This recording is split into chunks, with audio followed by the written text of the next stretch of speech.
Welcome back to the channel. Today we're working on a 1994 Chevrolet P30. It has a 350 small block Chevrolet in it. So the customer has overheated this engine and blown the head gasket. So this thing was puffing out white smoke from the tailpipe. That's how it got to the shop. So we're going to replace the cylinder heads on this car. Due to the price of the cylinder heads, they were a lot cheaper than send the heads out to the machine shop and get it, resurfaced and checked all the valves. So this is a video on removing the cylinder heads on a small block 350. So I took the air plant off. Right now I'm getting a couple of the. I went out there for the battery cable. Getting the wire harness off for the spark plug wires. Now on the exhaust manifold bolts, I like to crack them loose when the engine is still a little bit warm. So that's what I'm doing right now.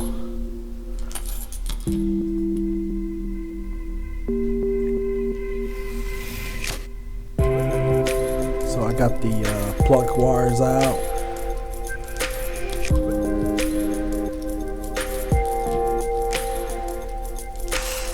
So on this video we're just going to show one side of it, so it's the same for both sides and it's a pretty straightforward job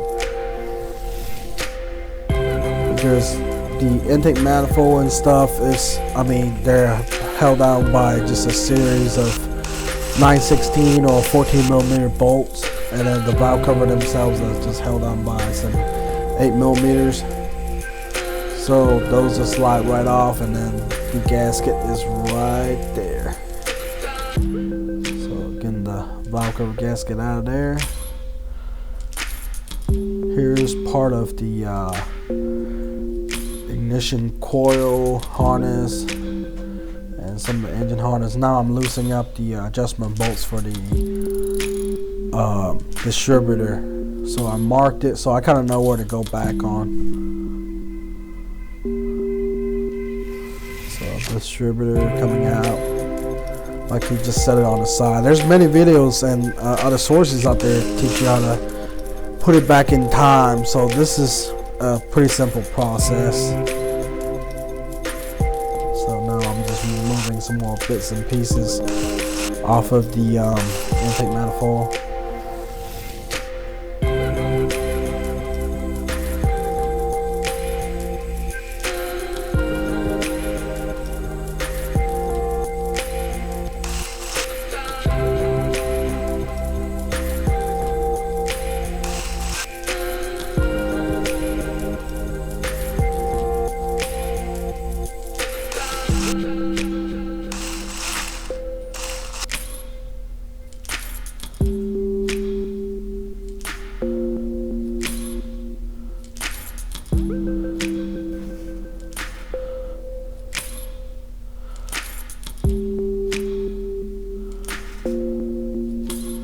So that's the shot of getting the throttle cable off this thing. It just held on by a clip.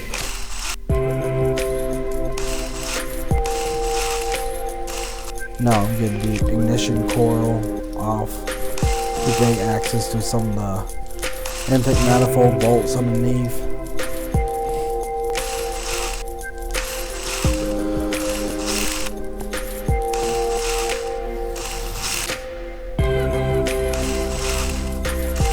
So once those are out, I realize I need to gain access to the power steering pump, because the power steering pump has a bracket that's looped around to the side, preventing the exhaust manifold from coming off on the driver's side on this vehicle.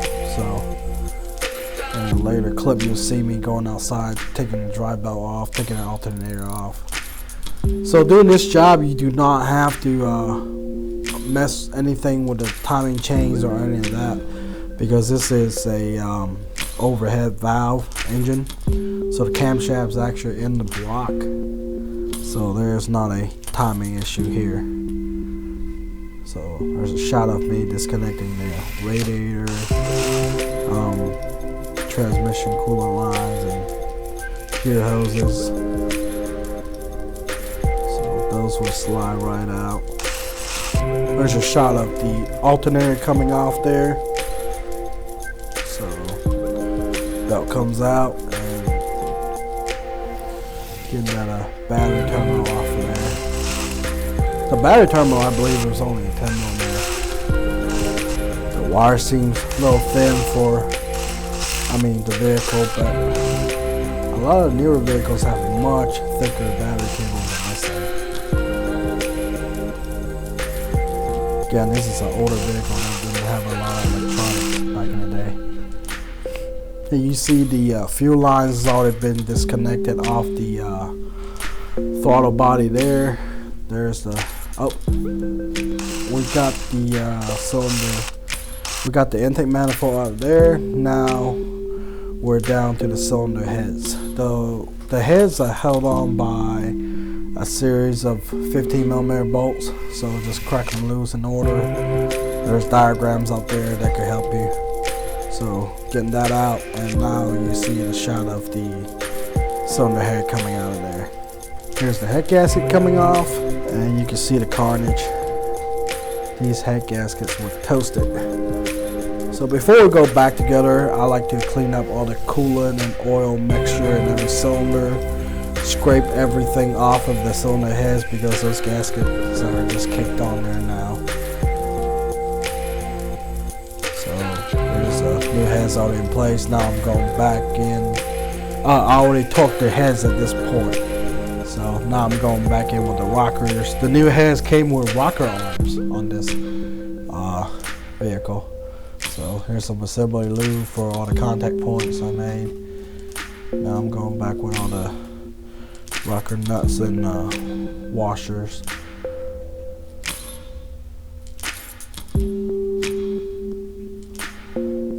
So there's many different ways you can adjust the valves on this.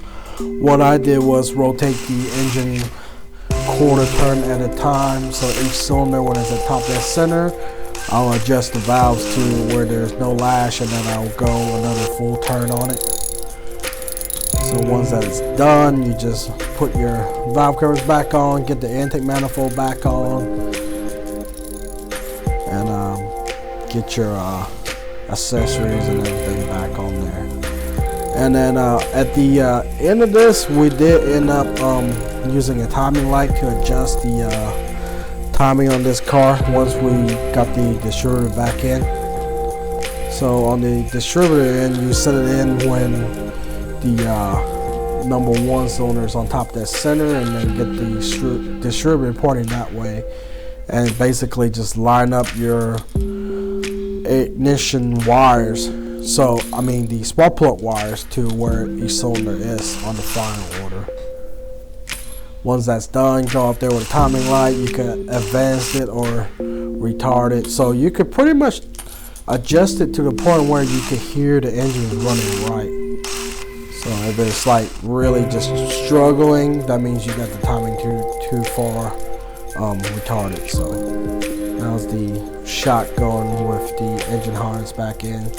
So on this car, a couple of connectors are actually the same on some of the stuff, but they kind of lay out where everything has to go, so you don't really have a problem with mixing up stuff here.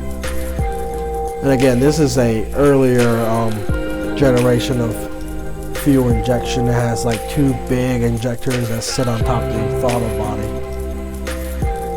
Here's the throttle cable going back in. And that's the ignition coil back in.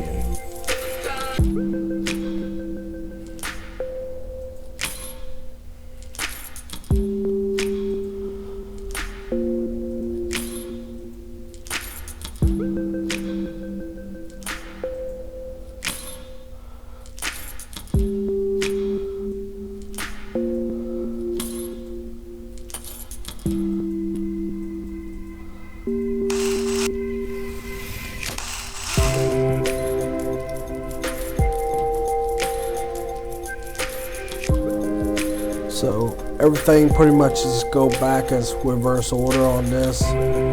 Now I'm taking off the distributor cap to determine where the rotor of the distributor is pointing, so I can get it set back where it used to be.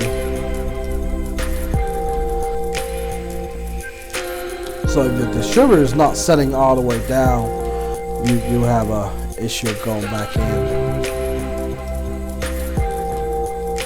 So like, comment, subscribe. If you have any questions, put them below in the comment section and we'll get back to you. Thanks for watching.